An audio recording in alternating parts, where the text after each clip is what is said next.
The Alfie Whattam podcast. First thing I want to share is wistlabs.com have released a pretty cool innovation in the world of virtual reality.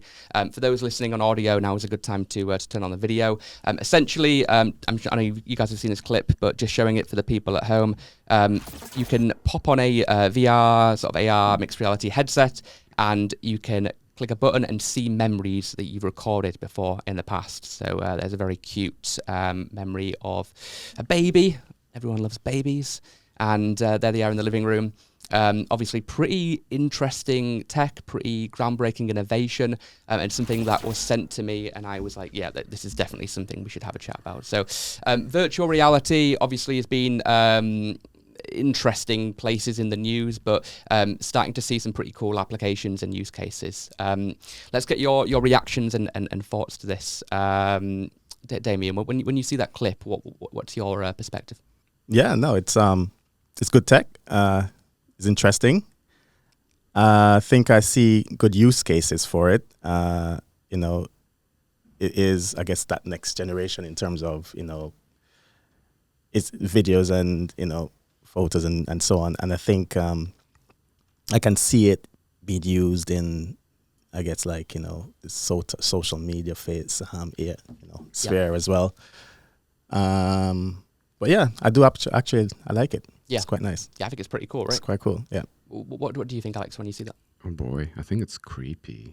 And I think it's going to make us much lonelier as humans, Sure. Especially when the baby disappears. Yes. When he tries to touch the baby, but the baby's not there. It's a hologram. And then he switches it off and it disappears. And maybe the recording was 30 years ago and the baby's an adult now and they don't call anymore. Mm. And all they have left is, this recording of trying to touch the baby. I don't know.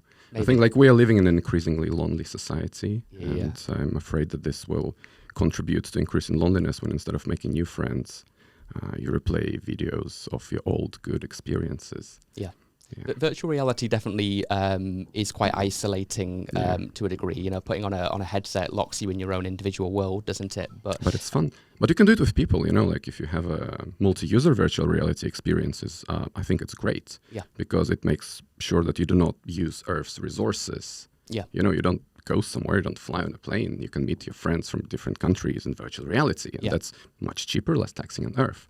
Yeah. Which is cool. It can enable, but this thing, I don't know, I find it a bit creepy. Okay. What's your perspective, Berta, when you see this clip? I sort of was going to say the same as Alex, but I just thought maybe it's not appropriate to say it. You can say anything on the show. I really agree with that. But I can see good uses for it, specifically in mental health, maybe possibly trying to really help people who suffer from anxiety, depression, and I know there are quite a few deployments of that tech in educating people and helping people as well.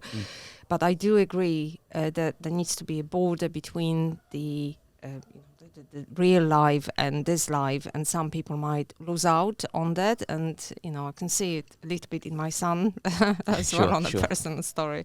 Yeah. But yeah, definitely a growing market. Yeah.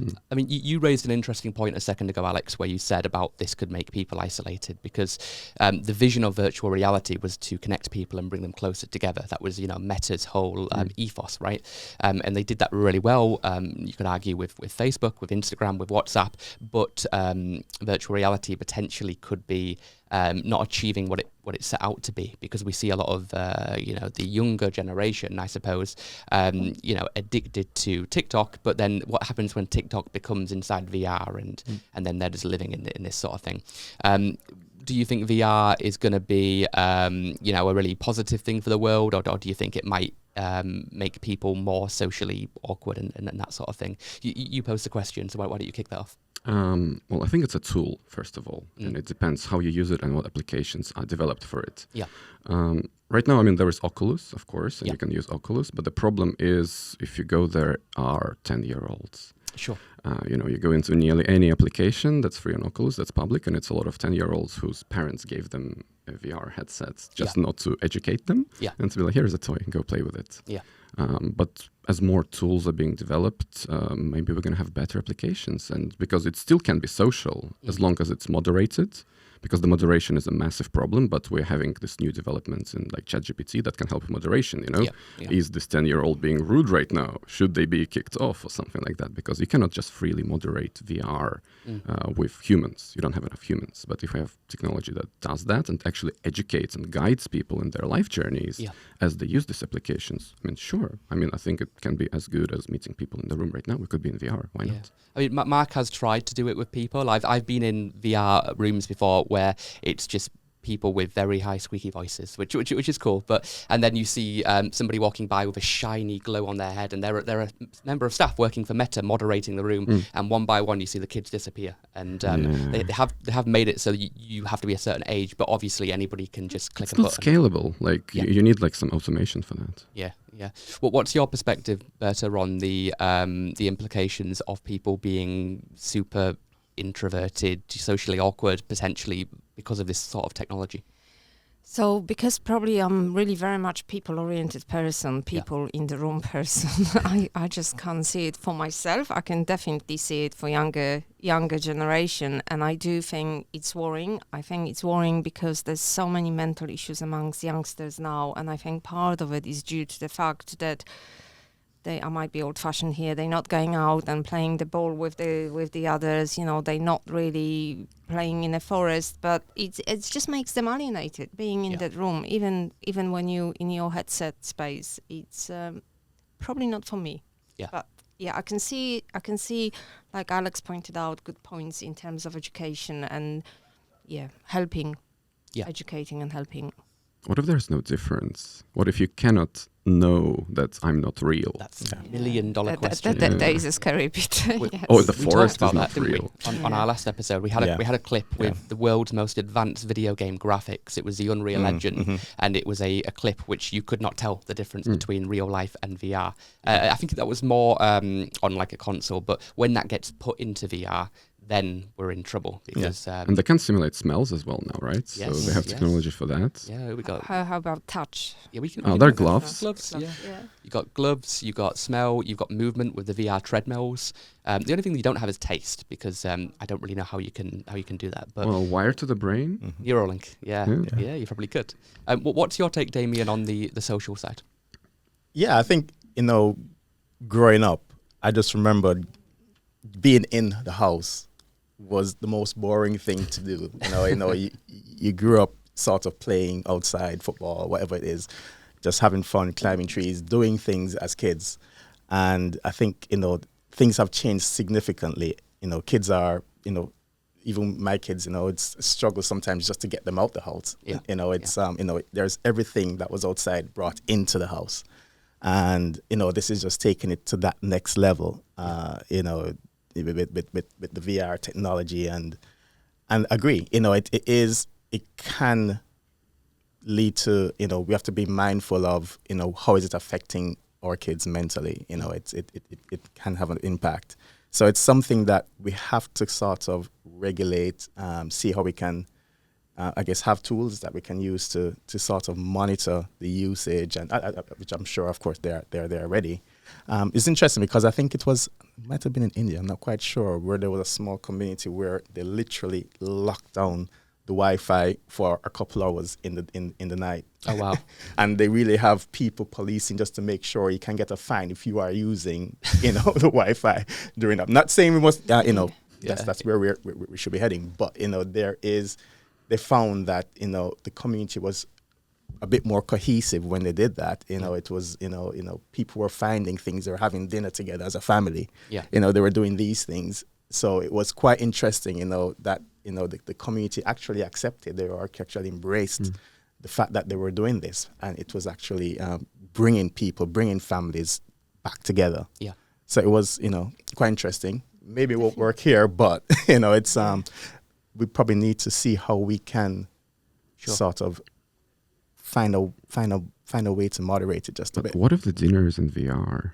What if all of you are in VR together? Ooh. It's living life within virtual reality. The only problem is it's not real reality, is it? It's What's real reality? I know, The Matrix, where Yeah. that movie was just released I think yesterday was the date it was released, so many years ago. It was the anniversary, and I rewatched it, and all I could think was those tanks there at the beginning, with the where they're in the pods. I mean, that is basically the VR of the future, potentially, but Maybe. we'll have to wait and see. But that video you showed, it's more AR than VR, though. Well, I think he was wearing a VR headset with pass-through. Yeah, I mean, well, but yeah, you can, sure. the word probably would be AR to use, or mixed reality, perhaps, because it's... yeah, but that's the creepier thing. That's the next level creepy, because now you can, if you have a video, Yeah. which means you can also generate people. Yeah. And, the Apple, they're releasing their new AR glasses soon, I think.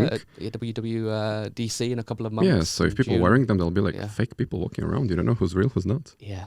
Well, what about predictions on this thing, right? Do you, if you all had to, give your opinion, do you think in a couple of years we're going to have, let's say we have VR, AR, people are wearing this, in the same way we've got phones and Apple Watches and so on. If that becomes a thing, do you think we'll have overlays of memories on a regular basis? So you'll go into your your living room and you'll see your past grandparent, and you have to rewatch and have that memory, or maybe you'll go into your kid's bedroom, you'll be able to see you click a button and you can replay in the same way that we went from looking at photographs to looking at videos of memories. Do you think AR and VR memories will become a thing, or do you think this is just a gimmick, it's a fad and it won't actually happen, or do you think we'll be seeing our pets' memories in VR? Let's just get your predictions.